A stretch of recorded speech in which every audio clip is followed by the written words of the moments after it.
Los días 6 y 9 de agosto de 1945 fueron lanzadas sobre las ciudades japonesas de Hiroshima y Nagasaki las bombas Little Boy y Fat Man, terminando abruptamente no solo con la vida de más de 200.000 personas, sino también con la Segunda Guerra Mundial e iniciando lo que se conocería luego como la era nuclear. Soy Sebastián Ortiz y te invito a conocer la ciencia que hay detrás de los infiernos desatados por ambas explosiones. Vamos a conocer un poco los efectos de la radiación y los tipos de bombas nucleares que hay. En el capítulo más sombrío de la serie La Bomba Atómica. Adelante. El 8 de mayo de 1945, los alemanes se rindieron, terminando por fin la guerra en Europa. Sin embargo, la guerra aún continuaría por a lo menos 3 meses más en el Pacífico, donde aparentemente los japoneses no tenían ninguna intención de rendirse. Es más, hubo algunos planes de desembarco terrestre sobre la isla principal de Japón, los cuales estaban pensados para el otoño de 1945 o inicios de 1946. Sin embargo, todo esto no llegó a ocurrir. ¿Por qué? Porque en julio de ese mismo año, los americanos detonaron por primera vez en el desierto de Arizona lo que serían las bombas nucleares. Con esta nueva arma, los americanos se decidieron a terminar la guerra lo antes posible. ¿Cómo lo iban a hacer? Arrasando con las ciudades japonesas que aún siguiesen en pie. Dentro de estas estaban Hiroshima y Nagasaki. Fue así como un despejado 6 de agosto de 1945, un avión de la Fuerza Aérea de Estados Unidos dejó caer la bomba Little Boy sobre la ciudad de Hiroshima. Pero, ¿cómo funcionaba esta bomba? Bueno, esta bomba era una bomba de uranio. Se tenía una suerte de cilindro en el cual en uno de sus extremos había una concentración, había acumulado uranio 235, enriquecido, radioactivo, todo eso que hemos conversado antes, y en el otro lado había una suerte de pistola que también lanzaba uranio enriquecido, uranio 235. Entonces, al chocar ambas masas de uranio, se producía la reacción en cadena que liberaba toda esta energía que se vio y que arrasó la ciudad de Hiroshima. En aquel día se estima que, producto de la bomba, murieron más o menos 140.000 personas. Desde mi punto de vista, el caso de la ciudad de Nagasaki fue incluso más trágico que el de Hiroshima, ya que originalmente no estaba contemplado lanzar la bomba ahí, sino que se iba a lanzar sobre la ciudad de Kokura. Sin embargo, el 9 de agosto, la ciudad de Kokura amaneció con una fuerte niebla, con mucho humo, en fin, lo cual dificultó la visibilidad mucho para los pilotos estadounidenses. Y al verse descubiertos por los japoneses, quienes comenzaron a dispararles ya, ellos se fueron y lanzaron la bomba a unos cuantos kilómetros más allá en la ciudad de Nagasaki. Fat Man funcionaba con un mecanismo distinto al de Little Boy. En el caso de Fat Man, era una bomba de plutonio. Era una bomba de plutonio que estaba en una especie de esfera, cubierta a su vez por una segunda esfera. Entre ambas esferas había explosivos. Pues bien, estos explosivos explotaron, valga la redundancia, lo cual comenzó a generar una gran presión sobre el núcleo de plutonio que estaba dentro de la bomba, el cual hizo reacción. En la bomba de Hiroshima iban 64 kilos de uranio, de los cuales se estima que más o menos el 1% generó reacción en cadena, produciendo esta explosión que todos conocemos, equivalente a 15.000 toneladas de TNT. En el caso de Nagasaki fueron 6 kilos de plutonio, de los cuales se estima que 1 kilo hizo reacción, provocando una explosión equivalente a lo que provocarían 21 kilos de TNT. Una pregunta que surge comúnmente es: ¿cómo o por qué se forma este hongo radioactivo, horripilante, infernal y monstruoso? Pues bien, la respuesta tiene que ver con la termodinámica, pura y dura. Al producirse esta explosión, lo que sucede es que en el punto donde ocurre se libera una enorme cantidad de energía que a su vez se transfiere al aire, calentando esta pequeña zona a miles y miles de grados de temperatura. una observación, que probablemente todos lo hemos notado, es que los cuerpos suelen dilatarse cuando uno los calienta, cuando aumenta su temperatura. Por ejemplo, un termómetro de mercurio. El termómetro de mercurio tiene una cierta temperatura y bueno, dependiendo de cuánto se agranda el espacio del mercurio, será si tenemos 37, 38 o 39 grados. Eso es la dilatación térmica. Pues bien, en el caso de las bombas nucleares, el aire se empieza a dilatar lo más que puede, pero al calentarse el aire se va hacia arriba. ¿Ya? Muchos sabrán de que el aire caliente suele irse hacia arriba. Y al irse hacia arriba se empieza a enfriar. Por lo tanto, mucha humedad, mucho vapor de agua que está ahí se condensa, provocando esta columna. Y ya en la parte de arriba, en el hongo, por así decirlo, es cuando ya simplemente el aire empieza a expandirse en todas direcciones. Básicamente porque no puede seguir subiendo, que es la cabeza de este hongo radioactivo que nosotros observamos.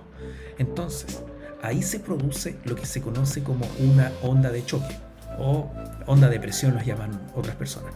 Entonces, este aire hipercaliente comienza ya no a expandirse hacia arriba, sino que empieza a expandirse ahora en todas direcciones, generando lo que se conoce como una onda de choque. Y bueno, ¿qué es esta onda de choque? Es este aire expandiéndose tan rápido y con tanta presión que es equivalente a que te golpee un bus o algo probablemente mucho más dañino. Pero, ¿por qué produce tanto daño? La razón es muy sencilla.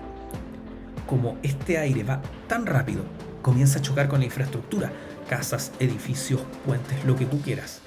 Y bueno, si lo pensamos desde el punto de vista de una casa, es como si una casa, en lugar de ser chocada en una parte, una pared, una puerta o lo que sea, fuera chocada por completo por esta onda de choque, que básicamente lo que hace es arrasar todo lo que hay a su alrededor.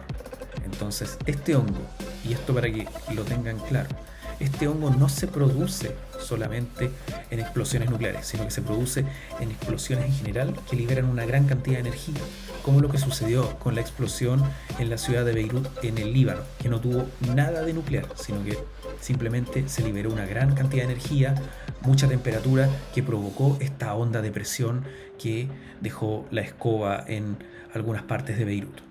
¿Ya? Aclaración importante y contextualizada al año 2020. Si bien ya las ondas de choque causaron una gran destrucción, la parte más nociva para nosotros como especie humana fue la parte de toda la radiación liberada al producirse las reacciones en cadena tanto del uranio 235 como del plutonio 239. ¿Qué es lo que sucedió? Ahí se liberó una gran cantidad de energía en forma de 3 tipos de radiación: alfa, beta y gamma, como ya lo hemos conversado. Pero, ¿qué es lo que producen estos tipos de radiación en nuestro organismo? En el caso de la radiación alfa, estas partículas son más o menos pesadas, por así decirlo.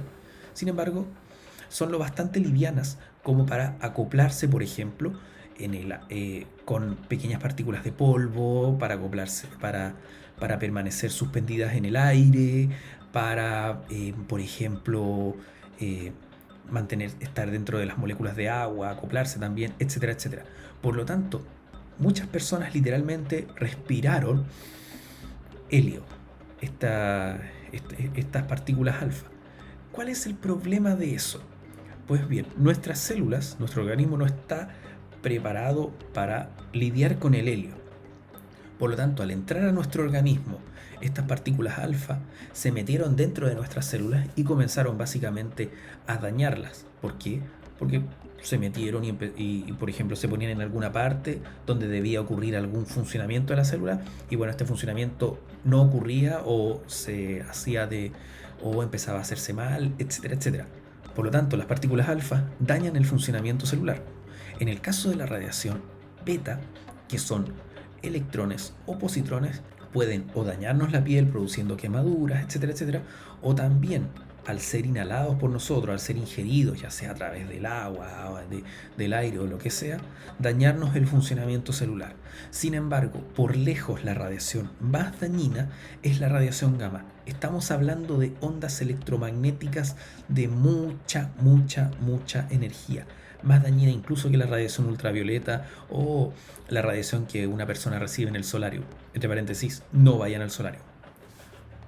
¿En qué consiste la radiación gamma? La radiación gamma es capaz de atravesar nuestra piel. ¿Por qué? Porque son ondas con tanta frecuencia, mucha frecuencia, que a su vez tienen una longitud de onda muy pequeña, por lo tanto pueden entrar dentro de nuestra piel. ¿Y cuál es el problema? El problema es que dañan el ADN que nosotros tenemos, el ADN comprimido. Recordemos que cada célula en su núcleo almacena copias de ADN y este ADN se encuentra comprimido. Pues bien, la energía de la radiación gamma es tal que es incluso capaz de dañar el ADN. Por eso se afectan las funciones de, por ejemplo, reproducción celular. Las células que se generan son células que están dañadas de una u otra forma, etcétera, etcétera. Básicamente porque se toca lo medular de nosotros como especie, que es el ADN, que condiciona millones de funciones que tiene nuestro organismo para millones de células distintas que nosotros tenemos. Aquellas personas que sobrevivieron a las explosiones de Hiroshima y Nagasaki experimentaron los efectos tanto a corto como mediano y largo plazo de dichas explosiones. En el caso del corto plazo, este bombardeo de partículas alfa, beta y gamma, lo que provocaba era, bueno, como se alteraban las funciones celulares, el cuerpo básicamente se volvía loco en sus funciones en algunas partes. Bueno, producía vómitos, diarrea, infecciones intestinales, caída de pelo, etcétera, etcétera. Y a mediano y largo plazo provocaba cánceres. De hecho, la incidencia del cáncer, tanto en Bielorrusia y Ucrania, que fueron muy afectados por el accidente de Chernobyl, o también en Hiroshima y Nagasaki, es brutalmente más alta del promedio mundial de incidencias de cáncer. Otra cosa también tiene que ver con las malformaciones con las cuales nacían niños que nacían después de estas explosiones. ¿Por qué? Porque recordemos que la radiación gamma toca el ADN. Y al dañar el ADN, por ejemplo, podía perfectamente dañar el ADN contenido en los óvulos, en el caso de las mujeres, o de los espermios, en el caso de los hombres. Por lo tanto, al haber una fecundación de una pareja que nacía, de una pareja expuesta a altas dosis de radiación, había una alta probabilidad de que parte del ADN estuviese dañado, naciendo fetos con muchos problemas, con malformaciones, con enfermedades congénitas, etcétera, etcétera. 6 días más tarde, el 15 de agosto de 1945, el emperador Hirohito anunció la rendición incondicional de su país.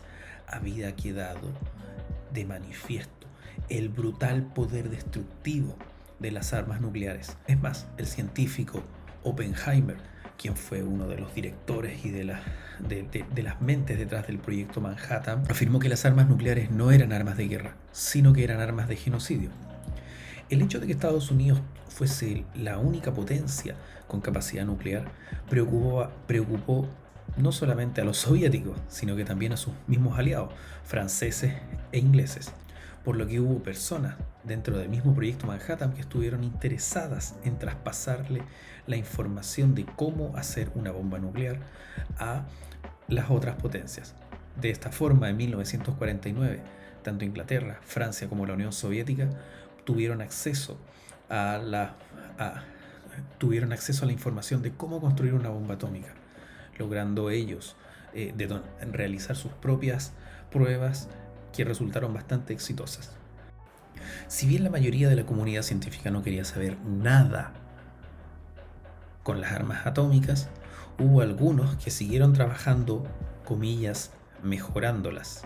Por ejemplo, el físico húngaro nacionalizado estadounidense Erwin Teller. ¿Cuál fue su idea?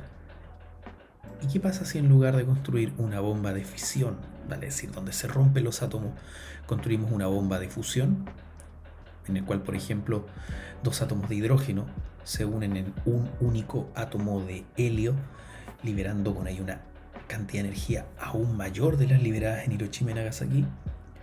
Pues bien, este científico junto a otros más se dieron a la tarea de construir lo que se conoce como bombas termonucleares, es decir, bombas que por medio de la fisión logran, entre comillas, aumentar tanto la temperatura a millones de grados en el interior que se comienza un proceso de fusión dentro de los elementos, comillas, fusionables que hay en la misma bomba, liberándose una cantidad de energía muchísimo mayor.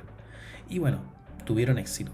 En 1952 fue la explosión de la primera bomba termonuclear, y la bomba termonuclear más potente hecha estallar hasta el día de hoy fue lanzada en 1954. De hecho, fue tal su potencia que la onda de choque dio la vuelta a la Tierra. Obviamente no causó el daño que causaron las ondas de choque de Hiroshima y Nagasaki, porque básicamente la misma onda se comenzó a disipar y a disminuir su intensidad a medida que iba recorriendo nuestro planeta. Y bueno, durante muchos años, incluso hasta los años 90, americanos y franceses principalmente hicieron varias detonaciones nucleares en distintos atolones del Pacífico. En aquella época esto era una muestra de fuerza por parte de estos países de decirle: no te metas conmigo, o si no, mira cómo te va a ir. A fines de octubre e inicios de noviembre de 1962 fue el momento en el cual el mundo estuvo más cerca de una guerra nuclear, cuando los soviéticos amenazaban a los americanos con sus misiles nucleares desde Cuba y los americanos amenazaban a los soviéticos con sus misiles nucleares en Turquía. Un lindo juego para jugar con la vida de toda la humanidad, pero en fin, este no es un canal de historia, solamente quería contarles de que estuvimos en los años 60, en 1962, al borde lo que se llamaba del invierno nuclear. Básicamente la destrucción de toda la civilización como se conocía. Y bueno, si les gustó este video, denle like, suscríbanse, porque en el próximo capítulo vamos a conocer cómo muchos científicos quedaron horrorizados con lo que habían hecho. Por lo tanto, inmediatamente ocurrían las explosiones de Hiroshima y Nagasaki, comenzaron a buscarle aplicaciones que no fuesen de guerra, aplicaciones con fines pacíficos a la tecnología nuclear. Pero eso es materia del próximo capítulo.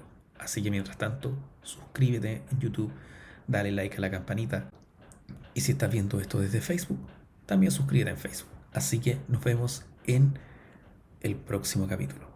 Adiós.